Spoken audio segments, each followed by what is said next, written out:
Hello everyone, welcome back to another episode of Technologyglance. Today in this video, I'm going to guide you through how you can change passcode lock on Tango. So let's get started. Firstly, open Tango app in your device. Then tap on your profile icon. Next tap on privacy. After that, tap on passcode lock. Then you can see the option of change passcode. Tap on it. Then add passcode of your choice.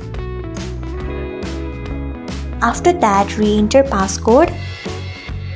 So this is how you can change passcode lock on Tango.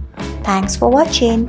If you found this guide helpful, we would love it if you hit the thumbs up button below. We upload great new tech tutorials like this one every day, so do not forget to subscribe to our channel and hit the bell icon so that you'll never miss another update.